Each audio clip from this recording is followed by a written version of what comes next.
Time's taught me this. Life isn't about how fast you move. Yeah, I've got a few scars. Proof I showed up, fought, and learned. But here's the thing. Every day's another chance to choose joy. To lean into what's real. To live. Not just exist. Turns out there's still so much road ahead. And I'm not done walking it. Not even close. Hey guys, it's DJ. Welcome back to the channel. If it's your first time here, welcome. In today's video, we're going to be looking at 5 students that I worked with recently and trying to find their voice, who they are. This is really focused on commercial voice acting, which is very different from characters like animation, dubbing, and video games. This is more about being you. And that is really the key for commercial voice acting is you have to be so in tune with who you are. And all of these students, from the beginning to the end, grew immensely in their own ways. They have a variety of backgrounds, a variety of ages, life stories, acting experience versus no acting experience, which we'll talk about in more detail as each one pops up. But I can tell you for a fact that each one of them walked away understanding more about how to bring themselves to a commercial read. And so each of these students, I was so proud of them. The first reads at the beginning, I told each one of them, take your time, understand the script, then give me your 2 best takes. Make them different as possible, give me 2 different takes. And they did. They gave me their 2 takes. But if you see the beginning to the end when they gave their last takes, man, it's like a night and day difference. They put in a lot of work. And we got a lot done in about 30 to 45 minutes per person. They'll tell you, they were probably tired at the end. Let's start off with Bonita. What is interesting about Bonita is her life, her background. She has a very interesting background, a lot of trials and tribulations, and just kind of a come-up story. What Bonita struggled with mostly was 2 things. One was affecting her voice. You'll hear in her pre-reads, she has this smooth sound. It's like a... I don't know how to describe it. It's just overly smooth.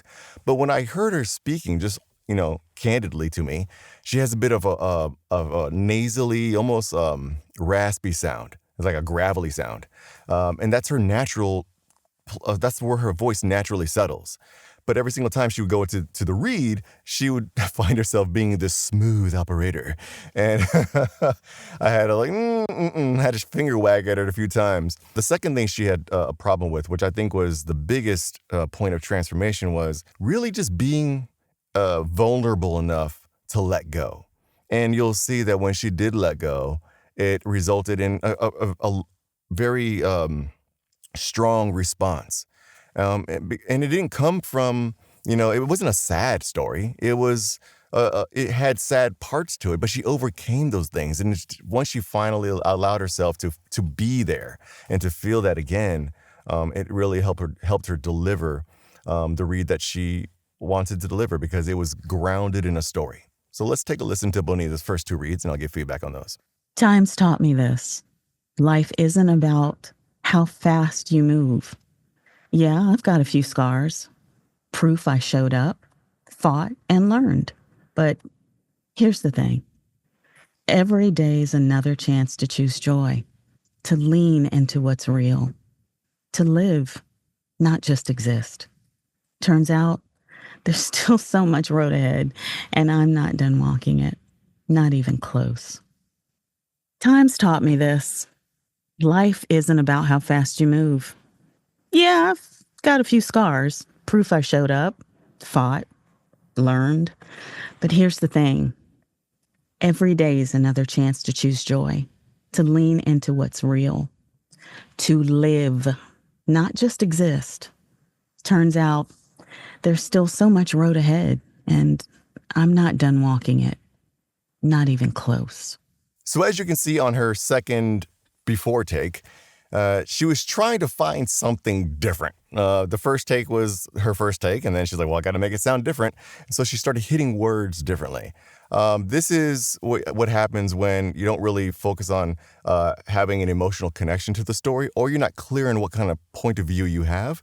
Instead, you just focus on technical things by trying to affect how words sound. I'm going to hit this word. I'm going to go up on this word. I'm going to go down on that word. And so it ends up just sounding very lifeless. I don't want to say sterile. It just sounds lifeless. Like there's nothing really driving it. It's just all sound. And this is not a shade at Bonita, but in general, if you're only relying on the technical changes in your voice, times taught me this, to live. If you only focus on that to tell the story, you're not that much different from AI. You understand? AI is really good at doing that these days. So you have to make sure that there's a story supporting what you're saying, or at least you have a point of view, you know who you are in the story. But when you get into her second take, my God, she was very, very much connected to her own story. Times taught me this. Life isn't about how fast you move. Yeah, I've had a few scars. Proof I showed up, fought, and learned. But here's the thing. Every day is another chance to choose joy, to lean into what's real, to live, not just exist. Turns out there's still so much road ahead, and I'm not done walking it. Not even close. Right away, what you can see off the top is a complete change in her body language. Like everything, eyebrows, her facial expression. If you see what she was talking about before and how she shifted into the story, this is 100% Bonita's behavior. She had no control over what was happening there because it was just naturally her. And that's why it feels so real. It's because it is her. It is her being herself. And she's not thinking about, well, I need to hit this word or I need to go down on this word. Her emotions were driving every single part of that story. This was an amazing transformation. And I admit, after she told that, she was tired. It brought her to some emotions that she hasn't felt in a while. They weren't necessarily dark emotions. It was just emotions that were pent up. And she finally let herself be there. And I commend her on that vulnerability. But if you can see that remove the crying, okay? I let her kind of be there in the tears for a bit before I made her read. But if you remove just the tears, just the raw emotion driving that, you can't deny that is so much better than the first two reads. Times taught me this. Times taught me this. Obviously, they're not going to want her on the verge of tears in the read for a commercial. Commercials don't tend to be that way. But all it takes is a moment to settle yourself. But the emotional support is still there. The story is still there. And so she could still give a great read. If I were to give her another chance to read right after that, she'd have nailed that read too, because she was so present in that moment that she created for herself. Next up, we have Noah. Noah has a character acting background. I want to say it's anime. Like dubbing and stuff, and some video game background. I don't think he's trained in this stuff. I think he did it. He said he kind of taught himself. But if you hear in his first two reads, he is clearly acting as a character, which for almost every commercial, you're not going to do that. There are some commercials where they want the character. I get auditions all the time, actually, where they want you to be a character. But for the most part, if you're talking about an Airbnb spot, they really want you to just be real and raw.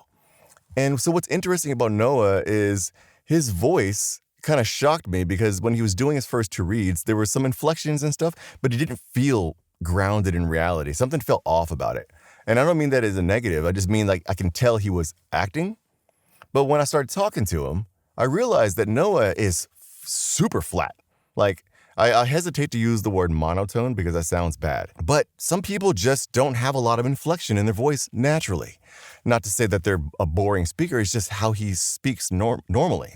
And I believe even he said that sometimes he tries to add more inflection, intentionally adding inflection to make it sound more interesting when he talks, because he said he's heard that he has a flat way of talking his whole life. If that way of speaking is natural to you, then you have to bring that to the script. Don't worry about the casting director or the client saying, oh, he's too flat. If you're too flat, you're too flat. But you never know what they're going to want. So don't focus on how you sound. The fact of the matter is, when he got to the end in his last two takes, you'll hear that he was clearly telling a story.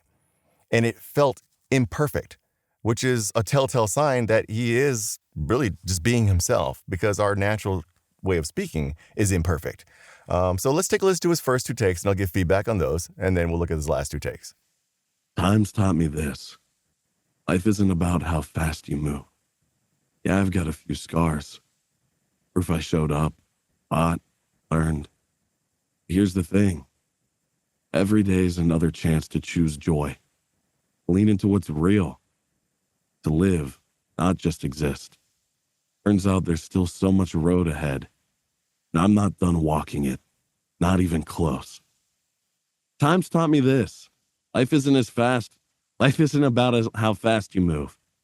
Yeah, I've got a few scars. Proof I showed up, fought, and learned. But here's the thing. Every day's another chance to choose joy. To lean into what's real. To live, not just exist. Turns out there's still so much road ahead. And I'm not done walking it. Not even close.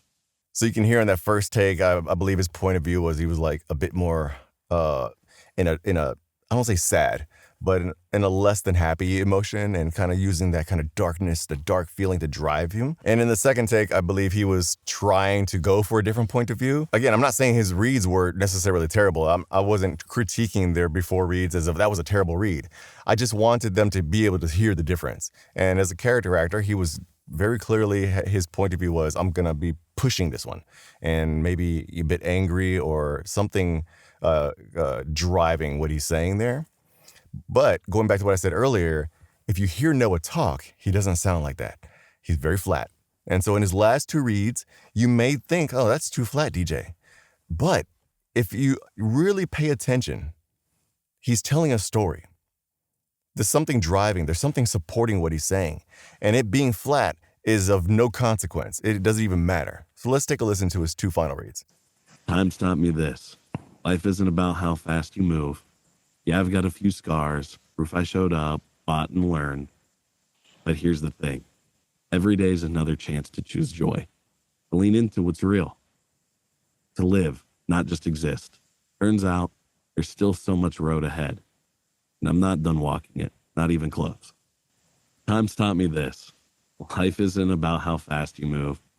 Yeah, I've got a few scars. Proof I showed up, fought, and learned. But here's the thing. Every day's another chance to choose joy. To lean into what's real. To live, not just exist. Turns out there's still so much road ahead. And I'm not done walking it. Not even close. His body language, we really keyed in on what he does naturally when he's talking. When he's talking normally, he has this thing where he kind of does this side to side thing, and like it's just here. And if you notice in his read, he's doing the same thing. He's got this kind of like this thing going on like this, the side to side thing. And that's so congruent with what he does on the normal when he's just having a conversation with me anyways. So I love that he was able to settle into that. Again, it may not be your cup of tea, his read. But if we are going for being authentically ourselves in these auditions, guys, never, ever, ever try to guess what the casting director wants in a commercial read, or any read, really. But especially in commercial, I don't think they're going to want my monotone sound, or I don't think they're going to want this chop. No, you don't know what they want. They don't know what they want until they hear it. I would tell him, hey, man, submit those reads.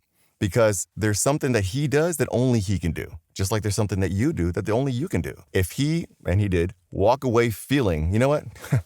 Yeah, that sounded like me. That's how I would talk normally. Your job is done. Your job is done. It was a fantastic transformation from Noah. I really enjoyed hearing his story and just seeing him settle into something that he admittedly in the past felt kind of self-conscious about, like his monotone sound. And I can see how that might be a problem. As you get older, you're like, well, I got to not be that way. But I think we got him to a good spot. Next up, we have Mel. Mel is from Mexico, and she has an accent. She's a native Spanish speaker, but she is fluent in English. But you can hear her accent when she's speaking. And I know she mentioned that she has interest in partaking in like the English speaking market and stuff. And so the accent was a concern for her. After hearing her speak for a while, I told her, don't worry about it. Your accent, while it is there, I mean, it's not, if they're not asking for neutral like American English, still, it doesn't matter. Your English is close enough. Regardless of accent, remove that from the table because I didn't want that to be a focus of our session. Mel, like Noah before, has she's actually in acting school, and she is focusing on character and commercial, but commercial for the Spanish market. I'm not privy to what the Spanish market does in the reads and stuff, but at least as it relates to character, her character acting is very strong. Her first two reads, which you'll hear here, she had a clear point of view. She had an idea who she was talking to and maybe where she was. It was a very, those two first reads were so good. I was like, well, shit. However, when I started asking her about her story and her life and stuff, I noticed that those two reads sounded nothing like what Mel sounded like in terms of cadence, choppiness. She has a very choppy way of talking. She has like these irregular pauses and like almost like a bubbly giddiness to the way she talks. In English anyways, but none of that was present in the first two reads. The first two reads were so measured and precise, which I guess for characters, you want that. But again, guys, for commercial, the imperfections are what makes your read yours. The big casting directors will tell you, we don't want anything too polished, too put together. We want to hear the real raw auditions. And so if you naturally, like for me, for example, I have irregular pauses in the way I talk, very similar to like how Obama would talk. Mel also has these irregular pauses. And so one of the challenges for me was to get her to accept those pauses and that choppiness in the way she talks, which we did get her there. And it didn't take her very long, actually. It took her about maybe 25 minutes because, again, she already has a good foundation. Unlike some of the other students, and again, not a bad thing, just unlike some of the other students, she has an acting background, or at least is in acting school now, and so she has something to work with already. But man, like just hear the first two reads, and you'll see what I'm talking about as it relates to that polished character sound. They're fantastic reads, by the way. But just on the commercial side, you hear that the final two reads is just very different, and it sounds exactly how Mel sounds. Times taught me this. Life isn't about how fast you move. Yeah, I've got a few scars. Proof I showed up, fought, and learned. But here's the thing. Every day's another chance to choose joy. To lean into what's real. To live, not just exist. Turns out, there's still so much road ahead, and I'm not done walking it. Not even close. Times taught me this. Life isn't about how fast you move. Yeah, I've got a few scars. Proof I showed up, fought, and learned. But here's the thing. Every day's another chance to choose joy. To lean into what's real. To live, not just exist. Turns out, there's still so much road ahead, and I'm not done walking it. Not even close. Times taught me this. Life isn't about how fast you move. Yeah, I've got a few scars. Proof I showed up, fought, and learned. But here's the thing. Every day's another chance to choose joy. To lean into what's real. To live, not just exist. Turns out, there's still so much road ahead, and I'm not done walking it. Not even close. Times taught me this. Life isn't about how fast you move. Yeah, I've got a few scars. Proof I showed up, fought, and learned. But here's the thing. Every day's another chance to choose joy. To lean into what's real. To live, not just exist. Turns out there's still so much road ahead, and I'm not done walking it. Not even close. What I really loved is that she settled into what she does normally. I actually had to point it out to her a few times because when I said, all right, now go into the script after her story, they shifted towards the microphone, and I had to say, like, don't move. Because once we turn, like if you're like telling your story the way I would coach you, and then your microphone is here and you're like doing your story, and I say, all right, now read the script, and you turn this way, you've essentially taken yourself out of what is grounding you. But in those last two reads, she remained, where she was. That's why she isn't facing the microphone like she was in the first two reads. Again, she already has a strong background in character acting. But again, commercial and character acting, they're not the same thing. And so I was happy to see her settle into that kind of raw, choppy, imperfect read that she normally has. And her accent is a non-factor, to me anyways, at this point. Up next, we have Helena. Helena is from Canada, and so she does have a Canadian accent, which isn't a big issue, unless, again, if they're asking for like a neutral American accent, sure, those Canadianisms, you gotta kind of put them, like squash them. But she could get away like on an English read. It wouldn't be an issue to read for like American copy. Helena doesn't have an acting background. She's middle-aged, has a very interesting life story. Like she is in like financial products, has like years of being one of the top people in her industry. But now she wants to get into acting, which has always kind of been her dream, and which is very different from, the financial products and that kind of thing to being an actor. But again, I commended her on even taking that first step to try to work on your dream. I mean, that's what it's all about, right? Doing what you love. But Helena presented an interesting challenge because Helena has a very powerful sound. When we were talking, just, shooting the shit, she has such power behind her voice and such energy and drive, which can be a bit overwhelming in commercial voiceovers, especially those that require you to have a bit of intimacy with the microphone.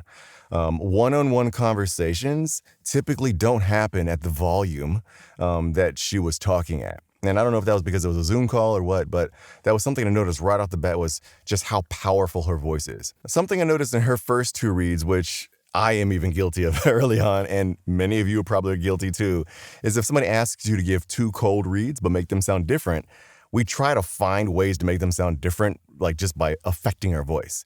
And we saw the same thing with Bonita early in the video. And Helena really took it to another level. And again, I asked her to do it. I'm not here to judge you guys. I mean, I really was interested to see how she would approach that second read. What was interesting was that's how I realized that she had such power. It just wasn't right for this script. It isn't going to be right for most commercial scripts. But damn it, there's going to be spots that call for that. And if that's what you got, you bring that to the table.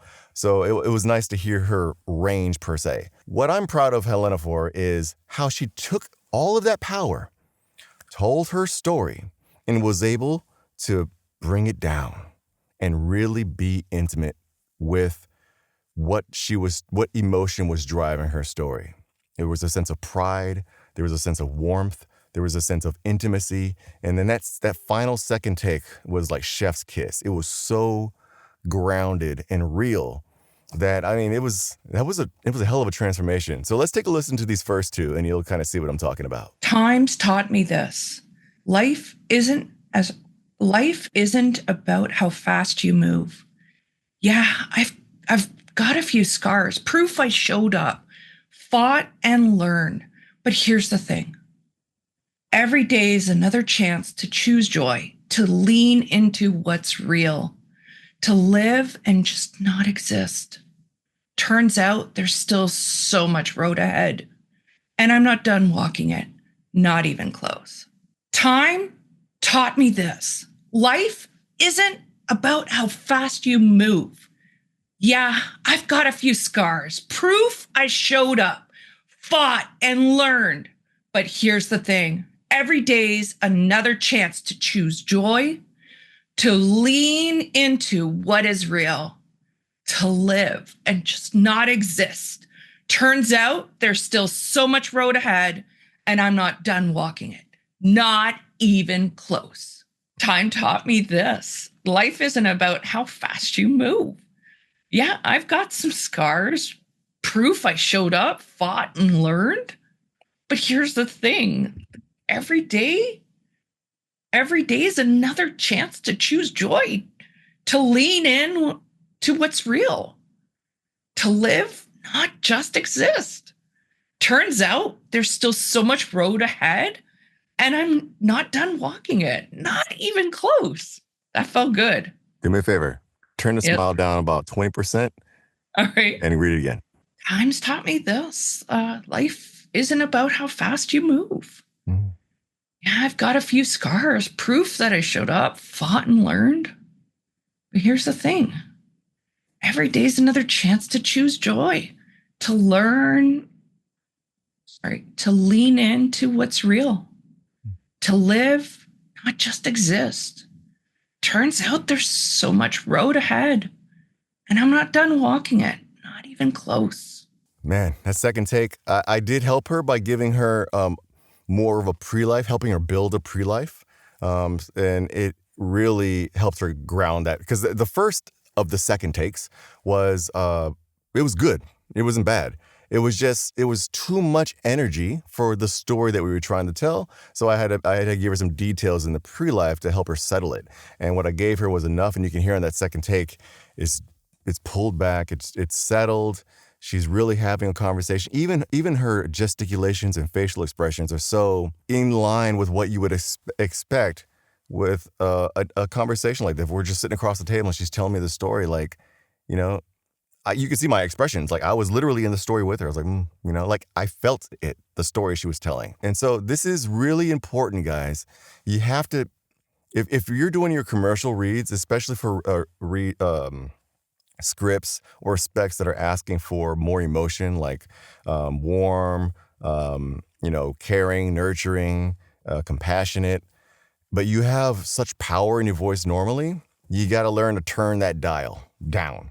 And Helena was a great example of how if you do it correctly and still remain true to yourself and what you do normally, like physically, and you can accomplish great things. So really, you know, props to Helena on her reads. Last but not least, we have Bryan. Bryan, again, has an interesting background. He's older. I think he's the oldest one here. And now he's retired and he's making his run into voiceover. Interesting story, has a lot of life experiences, obviously. What Bryan brought to the table at the beginning was somebody who already has a very unique sound. He has a very, very unique sound. And he wasn't actually that bad as far as a cold read goes. What I found to be missing in his reads was just the connection to the story. Like he was focused too much on how he sounds and how he thinks the script should be read, how it should sound. And again, everybody's guilty of it. I'm even nowadays, I'm still guilty of it when I'm tired as hell. I'm like, just make it sound good. That was what we really had to focus on. Again, the body language wasn't congruent. It took a lot of storytelling. I believe I spent the most time, or second most time with Bryan on building his connection. I can tell that he spent a lot of his time in his life not really being aware of how things are affecting him. But after, you know, we talked for a while, you know, there are some things that moved him. Time's taught me this. Life is about how fast you move. Yeah, I've got a few scars. Proof I showed up, fought, and learned. But here's the thing. Every day's another chance to choose joy, to lean into what's real, to live, not just exist. Turns out there's still so much road ahead, and I'm not done walking it, not even close. Yeah, I've got a few scars. Proof I showed up, fought, and learned. But here's the thing. Every day's another chance to choose joy and lean into what's real, not just exist. Turns out there's still so much road ahead, and I'm not done walking it yet, not even close. Time's taught me this. Life isn't about how fast you move. Yeah, I've got a few scars. Proof I showed up, fought, and learned. But here's the thing. Every day's another chance to choose joy, to lean into what's real, to live, not just exist. Turns out there's still so much road ahead, and I'm not done walking it, not even close. Time's taught me this. Life isn't about how fast you move. Yeah, I've got a few scars. Proof I showed up, fought, and learned. But here's the thing. Every day is another chance to choose joy, to lean into what's real, to live, not just exist. Turns out there's still so much road ahead, and I'm not done walking it, not even close. The last take, whoo, man, he had such closure at the end of that script. Sometimes when we read commercial scripts, and I am guilty of this, I'm always going to admit when I make mistakes too, guys. Like I still have times where I can't get it. Like our last line should land. Like it should feel finalized. But sometimes we finish the sentence, it sounds like something's going to come after that. Not only did he land those last sentences, he landed it with the attitude. You see how his face, he was just like, not even close. And that wasn't even like an intentional thing, because the story that he was telling me beforehand lines up with why he would do something like that. Like it was a story that, you know, he was like, no, man, fuck this shit, you know? And like, you could see him channeling that attitude in that last line. I'm not done walking it. Not even close. Like, it was just so, that attitude comes out in a read, man. It comes out in a read. Even if you turn off his screen, can't see his face, you can hear that attitude in the read. Man, I was so impressed to see the transformation from Bryan, because again, he's older. He's the oldest student there. And yeah, he just, you know, shows that age ain't nothing but a number in this industry. There is enough opportunities for everybody of all ages. I mean, my daughter, she's 7 years old and she's getting auditions. Like, there are kids younger than her getting auditions. Like, age doesn't matter because everybody has a story to tell. So hopefully that kind of gives you an idea of like what I've been working on with these students. I mentioned this before. I put out this content because, man, I spent so much time trying to like figure this shit out for myself. It's hard when you don't know how to practice by yourself. It's hard when you don't know, okay, was that read good or not? As my promo coach and mentor, Donovan Cornitz, always says, do you think you told the story? Do you think the read that you gave told the story? How do you feel? You'll hear me say that a lot to if you ever coach with me. How do you feel? If you told a story, you should be like, how do I feel? Yeah, that was a fucking good read. Yeah, I told that story. It doesn't matter about imperfections. It doesn't matter if you stutter. It doesn't matter if your pitch goes up and, oh, I did it like this. It doesn't fucking matter. It doesn't matter about an accent. Storytelling is storytelling. All that other stuff can be tweaked later once you've built the foundation of how to give a really, really solid performance.